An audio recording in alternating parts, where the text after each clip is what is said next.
Permettez-moi de vous lire Proverbes chapitre 4, verset 23. Ça, c'est une très belle partie de la Bible. Il dit, garde ton cœur plus que toute autre chose, car de lui viennent des sources de vie. Relisons-le une fois de plus, il dit, garde ton cœur plus que toute autre chose. Pourquoi? Car de lui viennent des sources de vie. Ça, c'est si puissant. Il dit, garde sérieusement, diligemment ton cœur. Protège ton esprit. Comment protégez-vous votre esprit? Oh, je vais vous le dire. Premièrement, vous devez comprendre à quoi vous sert votre cœur. Les pensées viennent à vous. C'est l'endroit où vous raisonnez. Ok? Très bien. Les pensées viennent de là. Les paroles viennent de là. D'autres personnes. Les informations viennent de là. Alors il dit, garde soigneusement ton cœur. Parfois, certaines pensées veulent entrer, vous leur dites, hé, hé, pas ici. Donc, vous êtes là. Il dit, garde ton cœur plus que toute autre chose. Tu dois rester en garde. Tu dois rester vigilant. Et donc, ce que vous lisez est important. Portez un journal aujourd'hui. Demain, tous les jours, vous portez un journal négatif. Alors, que se passe-t-il? La peur s'installe. Vous vous demandez d'où vient votre peur.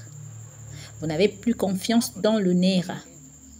Vous avez 5 millions de Naira. C'est comme si vous n'avez rien. Vous ne savez quoi en faire. Vous dites, ça, ce n'est pas de l'argent. Pourquoi? À cause de ce que vous avez lu. 5 000 $ ne signifie rien pour vous. Vous voyez, votre argent ne fonctionne plus. Pouvez-vous le voir? Votre argent n'a plus de valeur. Pourquoi? À cause de ce que vous avez lu. Alors qu'entre-temps, ça, ce n'est que la graine. Écoutez, le pouvoir d'une graine n'est pas dans sa taille. Avez-vous entendu cela? Le pouvoir de la graine n'est pas dans sa taille. Écoutez, lorsque Dieu est de votre côté, tout est possible. Et vous ce que Dieu dit toujours? Fils, qu'as-tu dans ta main? Il veut faire quelque chose pour toi. Il dit, qu'as-tu dans ta main? Quand cette femme pleurait, il n'y a pas d'argent. Le créancier viendra prendre mes enfants. Le prophète a dit, femme, pas besoin de pleurer. Qu'as-tu dans ta maison? Vous voyez cela? Tout ce sur quoi nous pouvons mettre la puissance de Dieu. Elle dit, je n'ai qu'un vase d'huile. Il dit, ne t'inquiète pas. Va emprunter des récipients. Et il dit, commence à verser dans les récipients selon la parole de Dieu. Et elle a versé, jusqu'à ce qu'elle devienne une distributrice d'huile. Vous voyez cela? Vous voyez cela? À partir d'un vase d'huile. Je dis, ce n'est pas la taille, c'est la foi. Qu'as-tu dans ta main? Ne laisse pas les choses devenir sans valeur pour toi. Non, tu sers un Dieu. Et tout ce qu'il met dans ta main est précieux. Et tout ce qu'il met dans ta main est précieux. C'est important. Garde. Il dit, garde ton cœur plus que toute autre chose. Car de lui viennent des sources de vie. D'où vient la peur? Des choses que vous avez entendues. Pourquoi es-tu comme tu es aujourd'hui?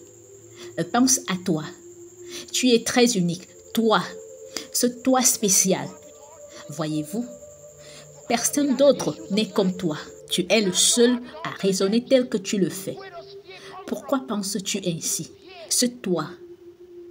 Ce que j'essaye de dire, c'est ce toi tel que tu es. Pourquoi es-tu comme tu es? Tu es si unique. Personne d'autre dans ce monde n'est comme toi. Tu es la seule personne qui pense comme tu le fais. Que ce soit positivement ou négativement. Tu es la seule personne qui pense comme tu le fais.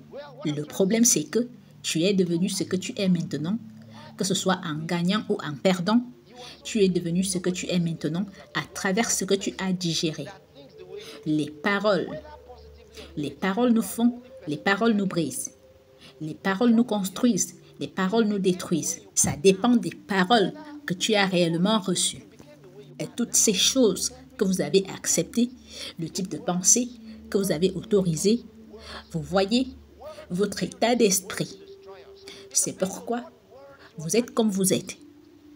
Et si vous voulez faire un ajustement, et si vous voulez faire un ajustement dans le type de choses que vous autorisez, le type de pensée sur lesquelles vous vous attardez, c'est pourquoi je vous donne de nouveaux matériaux afin que vous puissiez ajouter à votre personnalité pour les années à venir.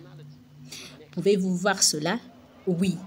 Au fur et à mesure que vous avancez, vous vous ouvrez de nouvelles opportunités et vous créez un nouvel environnement. Vous élargissez votre horizon. Vous réfléchissez à nouveau. Vous planifiez à nouveau et vous construisez à nouveau, de sorte que votre grandeur ne s'arrêtera jamais. Voyez-vous, le plan de Dieu pour nous n'est pas de monter et de redescendre. Les gens du monde, ça c'est leur histoire. Ils montent pour redescendre. Ils sont censés redescendre, peu importe à quelle hauteur ils montent.